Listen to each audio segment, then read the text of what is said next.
जय हिंद दोस्तों। लंबे इंतजार के बाद केंद्र सरकार 29 पुराने श्रम कानून में बदलाव कर 4 नए श्रम कानून 21 नवंबर 2025 से लागू कर दिया।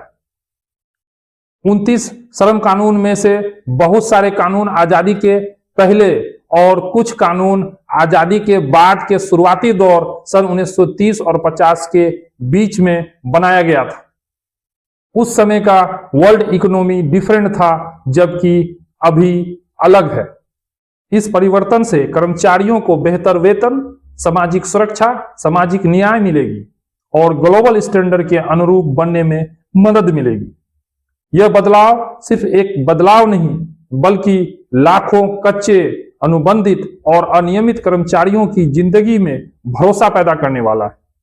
इस कानून का असर private sector, government sector, contract worker, unorganized worker के सभी कर्मचारी पर होगा।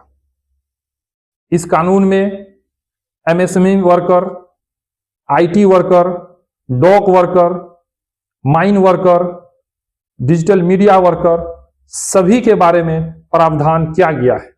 सरकारी विभाग में संघर्ष कर रहे लाखों कर्मचारी को भी इससे फायदा पहुंचेगा। सरकारी विभाग में contract worker, outsource worker, daily wages worker, fix term worker, अस्थायी वर्कर को भी इस कानून से नया रास्ता मिलेगा। वैसे तो इस कानून में बहुत सारी बातें, पर मैं आपको कुछ खास बातें बताना चाहता हूं। नंबर 1, सभी कॉन्ट्रेक्चुअल कर्मचारी को नियुक्ति पत्र देना अनिवार्य होगा। नंबर 2, अगर आप वही काम कर रहे हैं जो अस्थायी कर्मचारी करता है तो सेम वर्क सेम पे लागू होगा।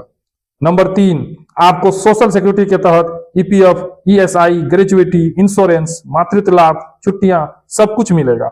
नंबर 4, सप्ताह में 48 घंटे से ज्यादा काम नहीं ले सकता है। अगर ओवर टाइम का प्रावधान है तो दुगना पे करना होगा। नंबर 5, इंप्लॉय का वेतन या मजदूरी हर मंथ में फिक्स्ड टाइम पर दिया जाएगा। नंबर 6, सभी इंप्लॉय का जिसका उम्र 40 साल से ऊपर हो उनको फ्री एनुअल हेल्थ चेकअप की सुविधा दी जाएगी। नंबर 7, गवर्नमेंट के द्वारा निर्धारित न्यूनतम मजदूरी या वेतन मिलेगा। कई ऐसे निर्णय इस कानून में लिए गए हैं जिनसे सभी कर्मचारी को राहत मिलेगी। इस कानून में कॉन्ट्रेक्चुअल वर्कर या फिक्स टर्म इंप्लॉय का खास जिक्र है। इसमें कहा गया है कि कॉन्ट्रेक्चुअल इंप्लॉय को सभी सुविधाएं परमानेंट वर्कर की तरह मिलेगा, पर कुछ खास सरकारी पद आर्मी, पुलिस, उच्च सुरक्षा विभाग स्पेशल रूल में आते हैं। इस पर अलग नियम लागू हो सकता है।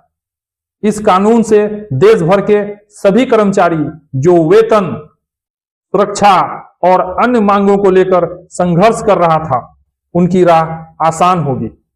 अब देखना है कि केंद्र सरकार के इस कानून को राज्य सरकारें कब और कैसे अपने कर्मचारियों पर लागू करती है। इस कानून की जानकारी हर उन लोगों को जानना जरूरी है जो किसी न किसी तरह से रोजगार से जुड़े हैं या जुड़ने वाले हैं, चाहे वो प्राइवेट सेक्टर हो या गवर्नमेंट सेक्टर हो।